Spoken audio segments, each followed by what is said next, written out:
So December 23rd, 2023, Daddy created the Great Mystery Christmas metal detecting hunt. And these were the things that he hid, and this is how he made some of them. So, the book. Yeah, why did you make a book, Dad? Well, why didn't I use a Westinghouse book? No, I'm just like, what gave you the idea to make a book? I thought it'd be different. It's a cool book. Yeah. It's made out of western red cedar from the Kroll's house when they changed took all the cedar siding off because the woodpeckers were just beating it to death. And so and they had tons of wood, and they had carried away most of it before I realized they were doing that. And the guys were breaking it up. So I got 3 or 4 boards about 8 feet by 5.5 inches. What a shame they were breaking it up. Well, it was old and brittle. Oh, okay. And they weren't going to do anything with it but throw it out. Gotcha. Yeah.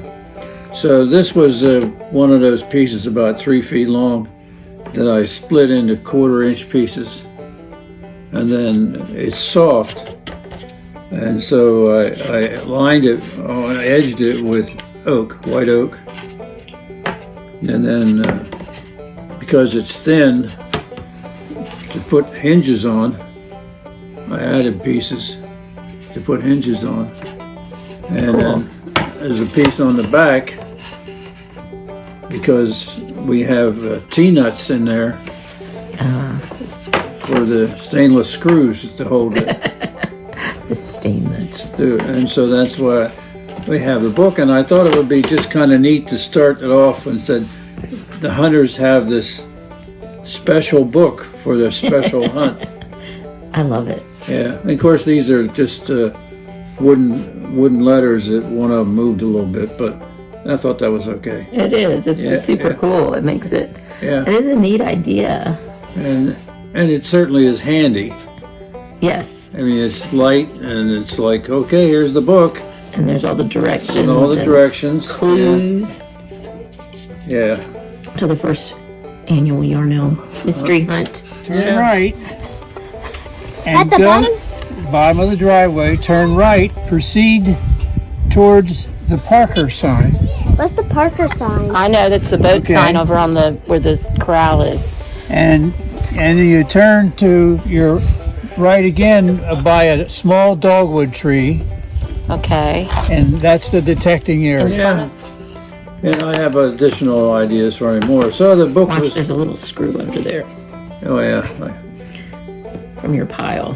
Did I put them all in there? Or where did I put them? Yeah, I think you just shoved them to the side. I just shoved them aside, yeah. Yeah, so I have ideas for other things. And these are old hinges off of instruments, like micrometer cases and things that I had. I took them all and reused the cases. Gotcha. Cool. And then we had... We're good at that, reusing stuff and using it to build something else. There's a lot of stuff in my basement in wood that I've reused. Like all the shelving I bought from Winston-Salem State. Yes, to make my beautiful cabinet. Yeah. Which I love. And so, this corner cabinet was my great-great-grandparents on my mom's side of the family from York, Pennsylvania. I always loved it, but it's earmarked for my sister. So my dad decided to make me one, and he used shelving from the library at Winston-Salem State, which is kind of cool since I'm a librarian.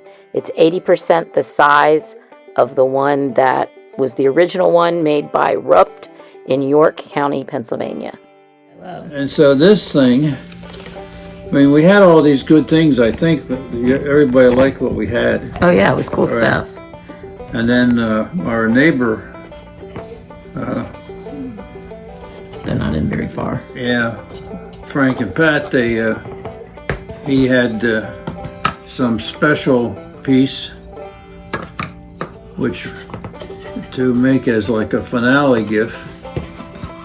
And so wrapped in the Shroud of Turin, as Kelly said. It took me a while to find the rattiest looking rag I could find. And then we had the gold bar as the finale for the gift, which turned out to have a lot of like, whoa! Well, because it's gold, and everybody's always wanting to find gold, and it's actual gold. It's, 14 karat gold plated? Yeah. Yes.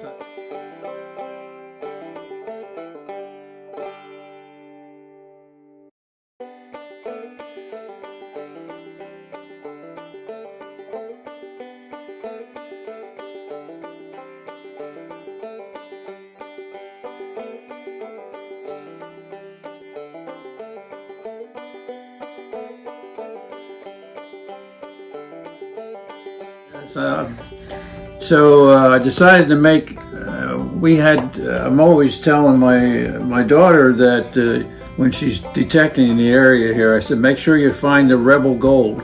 Yes. And so when Frank gave me this, I thought, we got to have an old looking box. So this is the siding from our neighbors. So that's how thick the Western Red siding was, really thick. And I thinned it down for the edges, and the bottom is thick. And I used square nails, old antique looking nails. Perfect. And then the blowtorch to darken it.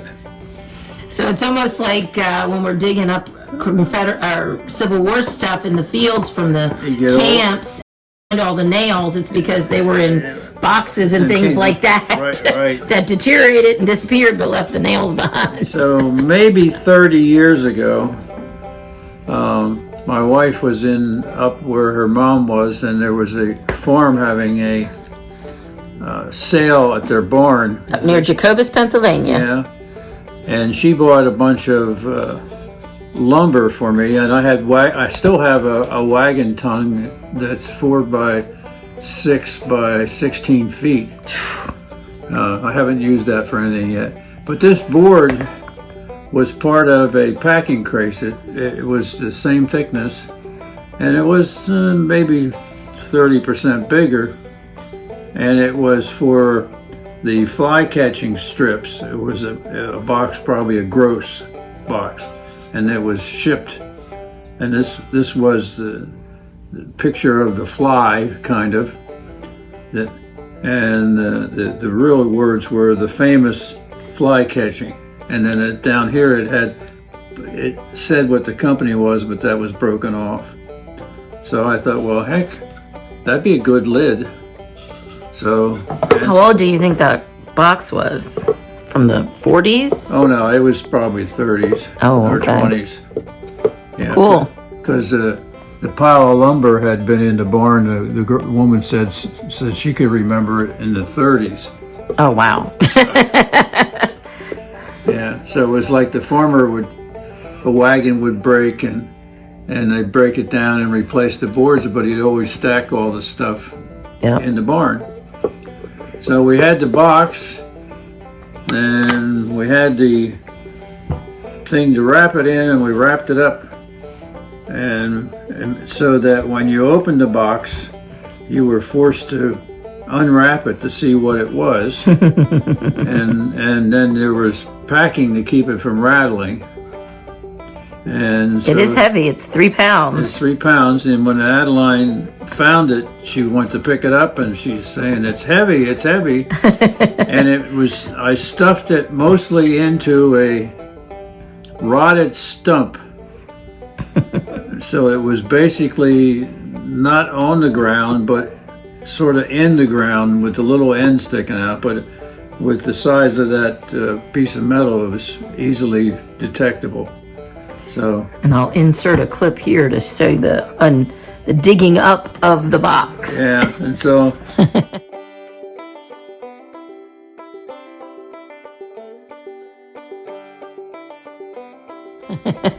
and then I used brass screws on it, and just so the rules of the hunt was that most of the things that you found were in boxes. Right here. Oh, plastic boxes, which I painted black so you couldn't see what was in it. You're so And sneaky. in this case, I put a piece of aluminum on this one to make it detectable. And Makes it sound really good. yeah. And you pick it up and you'd say, well, what is it? And the rules of the hunt was when you find a box like that, you give it to the hunt master, and That would then be we'll you. put it in a finds box. And at the end of the hunt, everything will be put on a table, and then the finds will be distributed and opened for all to see. And that was as much fun as the hunt was.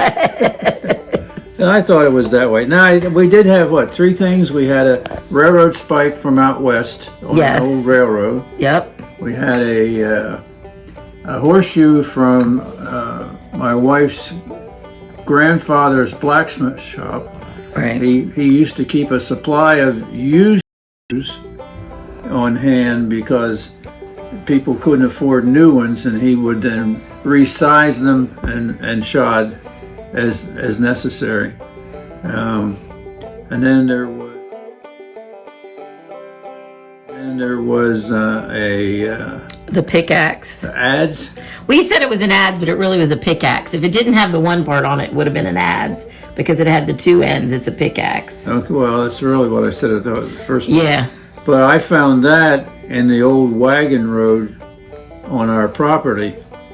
That went to the 1700s farm. Yeah, and that was down where the dam when I is. was taking down a pile of wood. The wood had settled in the ground, and I was going to burn the bottom wood and remove the good wood. And then as I was digging that up, there it was in the ground. How far down in the ground do you think it It was was? a couple of inches. Okay. Yeah. So it was there before we came. Oh yeah, and that's not something that the people who built the house would have used. So it's No. from the farm. For some reason, it was there. Yeah. Somebody was doing something and Yeah. left it behind.